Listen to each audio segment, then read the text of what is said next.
You're listening to the Sisters in Loss podcast, a faith-based grief and loss podcast for Black women, where you will hear stories of miscarriage, infant loss, stillbirth, and infertility to learn there is a testimony in tragedy.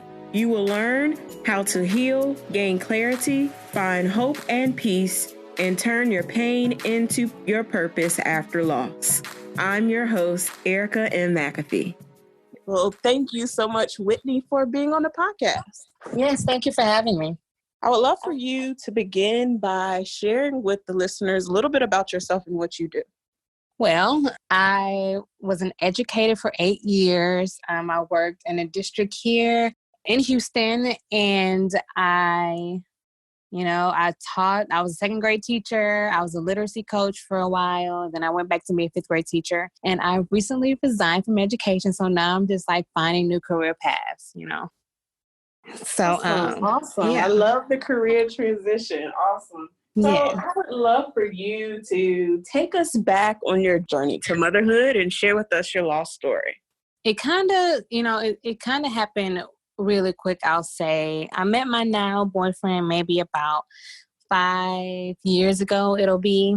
And before I met him, I remember going to the doctor because something wasn't feeling right. I went to my OB just because I was like having pain and stuff. And I'm like, and I hadn't had a cycle in a very long time. And so I was like, let me just go see if everything's okay. And so when I went in, the ultrasound tech basically told me I had PCOS.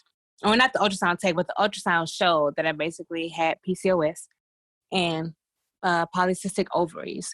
And so my doctor was very worried because I didn't have any eggs. She told me I had no eggs, which is scary to hear. I'm like, 25 at the time, I believe. And she was like, and the lining in my uterus was very thin, which is why I wasn't having a cycle. My body basically wasn't releasing any eggs. And she said it was due to the PCOS. So I never heard of that before. So I did all my research and, I changed my diet. And from what I know, she said I wasn't a normal candidate because I didn't show any other symptoms. Because usually you have these symptoms like you're overweight or you gain weight quickly and you have all these things. And I basically didn't check off any of those things on the list except for the cyst in my ovaries. So I still changed my diet and, I started drinking lots of water, eating less sugar, just basically I kind of put myself like on a pre-diabetic diet. And before I knew it, I met my now boyfriend, and then we dated for a couple years. And in September 2018, I found out I was pregnant. Wasn't trying, but it was a surprise. But it was all. I wasn't worried or anything. I was happy. I was at a time in my life where, I had a career, I had supportive family, I was in a supportive relationship. So, it was a very exciting time. So, it was, when I tell you, it was a really great pregnancy. Everything was new to me. I was one of those moms where I'm like, I'm not eating this, I'm not doing that. I'm going to, my doctor has to do it, I'm going to do it. And then I noticed I started getting out of breath a lot, but that's normal with pregnancy. But I felt like I was getting out of breath way too much. And I don't know if it's because I was working all day, being, the coach at my school, always on my feet. And so I went into the doctor and they sent me in for an ultrasound kind of to look at my heart and an echograph.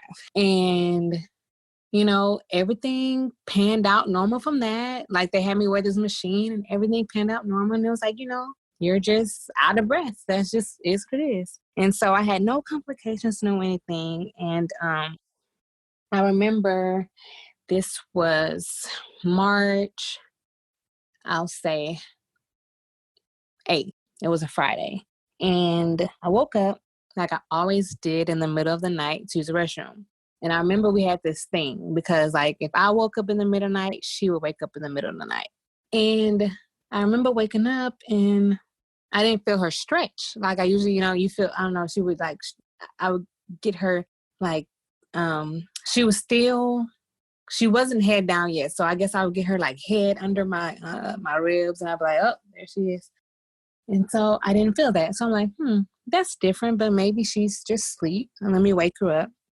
And so I went to the kitchen and I chugged some cold water, which usually anything cold would arouse her. And I didn't feel anything. I'm like, this is, at that moment, I felt like it was becoming strange. And so I drank root beer because that was my addiction during her pregnancy. And I knew for a fact if I drank root beer, I would definitely wake her up. And so I drank the root beer and nothing. Now, I did have a Doppler at home and I knew how to use it for the most part. And she had gotten so big that it was easy for me to find her heartbeat. And I remember getting the Doppler. And at this time, I hadn't woken up my boyfriend yet. He was still asleep. And I got the Doppler and I couldn't find her heartbeat. And so I woke him up and I'm like, I just said something isn't right. And he was like, okay, it's fine. We'll go to the hospital. We'll make sure everything is okay. And in my mind, the series of events that led after this, that it came across my mind. And so I remember we drove down to the hospital, maybe 15 minutes from where we were.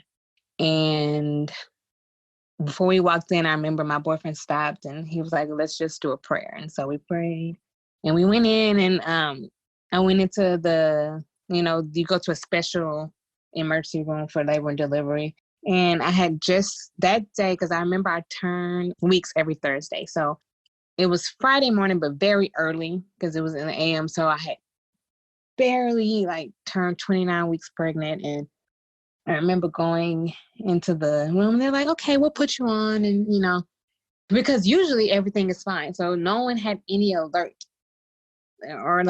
and then the first time I felt like something really wasn't right is when the nurse couldn't find the heartbeat and they laid me back and, and then next thing I know, the doctor's coming in with the ultrasound. And that's when we heard the news that, you never imagined hearing. And they basically told me that my baby girl didn't have a heartbeat. After that, it was a blur. Had to be 3 a.m. in the morning and the doctor is screaming that I'd have to go in for an emergency C-section and she's breached, so I can't deliver naturally and I need to do this and do that. And I thank God in that moment that, my boyfriend was able to, in that moment, to be like, well, let's go to your doctor. Because, my doctor had been there with me through everything. And, we went home.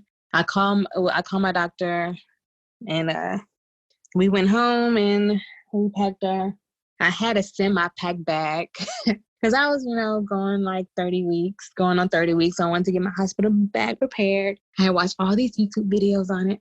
And so I had it kind of prepared. So I just took that and we drove to where my doctor was. And I remember that being the longest drive ever. And my mom met us there and his parents met us there. And, I was able to deliver her naturally with the help of, Pitocin, but no epidural, which was, an experience of its own. And we were able to spend some time with her. And then, we had to say goodbye. Thank you for sharing that. So what were that next week like? Did you have a memorial or some type of funeral for her? What did you all name her? Well, her name is Amari. We decided to get her cremated. We memorialized her in our own way. I felt like for me, a funeral was a bit much, and not taking that from anybody who's ever done that. Just, for me and my family, I felt it to be closer to her and to handle her passing the best way that I knew how. And the next couple weeks, it was hard. Thank God I had my family around me. My boyfriend, I just remember not wanting to do anything. And I remember he would make us get out the bed. Sorry. Just try to focus on the positive. And we actually, because we lived past the Woodlands and Magnolia at the time, and our parents lived so far away. So I remember actually his parents allowed us to come and stay with them. And oh my God, it was the best thing to always have people make sure that we ate, make sure that we were bathing, make sure that we were okay. And I'll say that's what really helped us, like having the support of our family. And obviously for me, it was turning to God, because I was at rock bottom and I didn't know what to do. And he was the only one who had the answers for me at that time. So let's talk about your faith. How was your faith? Did it grow stronger? Did you question God in those months? How did that part of your grief journey go? I'm not going to lie and say I did not question God, right? Because when something like that happens, you question. But me questioning him did not take away. And you hear a lot of lost moms say this, I'm sure, is you won't always feel this way, right? Not this exact moment. Like you won't always feel that. And that is so true. So my grief journey is just like from where it was to now, like leaning in on God and building my faith in God and just trusting in him. That's what really helped me get through, was thinking like, I'm not always going to be this down. Like I'm not always going to feel my grief this hard. It's not going to be this heavy always. And I think that's what I held on to. And that's what really helped. And like, of course, my mom community, I call them, and I still talk to them every day. And, they're on my Instagram all the time. And it's just so nice to like still be able to reach out and, whenever you have those moments, to just reach out and have someone who, like, no one knows exactly what you've gone through, but to have somebody who can relate, because it seems like you're so alone. Because this community, though it seems big to us, it's really small. Like even my mom, she's had 4 kids. She didn't know how to comfort me because this has never happened to her. And so, it was just nice knowing, it's so weird, but you find comfort knowing that you're not alone. Not that you want this to happen to anybody else, but it makes you feel a sense of like relief that you're not the only one. Absolutely. And community is so important. And I love that you had your family support as well as a community of women that you met online. I would love for you to share more about what happened. Did you get an autopsy on her? And were they able even to give you some diagnosis or conclusion on if you got pregnant again, what would occur? Well, Amari was perfectly healthy. I didn't get an autopsy. The only thing, and I remember this so vividly because I said to myself, how could you let that be the explanation? But freak accident, right? That's what my doctor told me out of her mouth. Oh, it was a freak accident. But she was perfectly healthy. The only thing that most likely she got tangled up in her cord. So it was a cord accident, something that can't be controlled. So that was the most answers that I got. Wow. Well, thank you for sharing that. So I would love for you to talk about any tools or any resources that you use to really help you stay grounded. And my biggest resources was praise and worship. Just going to church, going to my church and being part of the praise part, and just giving all of my worries to God and really building my faith. A book that was suggested to me, a lot of books were suggested to me, and a lot of them didn't help me quite as much. Like I feel like it was one book, and it's a very popular book that women read, and it was suggested to me by a mom who had lost her daughter. And when I read it, it didn't make me feel better. It made me feel more sad. So I was like, maybe these aren't the type of books that I need to read. But I read this one book, and it was called Overcoming Tough Times. And it's like a daily devotional. And it's basically about, what do you do when you want to question God? Like, what do you do when God puts you through tough times? Do you cower, or do you become victor? And so I think that book really helped me through. And then It's another book that I really loved. It was like 40 Days to Happiness. And it's just all about gratitude. And journaling really helped because you have a lot of thoughts in your mind, and putting them down on paper just really gets them out. So like journaling really helped me. Praying and meditation really helped me. Like I said, my mom community really helped me get through. My family, my boyfriend has been the greatest support. And I'm going to say the number one support was therapy. I did start therapy through my grief journey, and I still see the same therapist to this day. So that has really, really helped me as well. Shortly after Miss Amari went to the other side of heaven, I found out I was pregnant with my rainbow baby. It had to be 11 weeks after, and it seemed really quick, and we were really shocked, and I was really anxious through the entire pregnancy, but I leaned in on God. Now I have, her name is Naomi, and she's Amari's little sister, and she is just the joy of our lives. She will be 7 months next week. And so she is just here in all of her busyness and silliness. And, you know, she just really, she has helped me heal so much. She gives me a reason. And, you know, we're so blessed. We're so blessed. Like I said, the journey to getting her here was easy. It was a very easy pregnancy. You know, I barely had any morning sickness, or like, it was just, even her labor and delivery was so easy. I think I woke up and I was like, I think I'm in labor. And yeah, I think I pushed like 3 times, and there she was.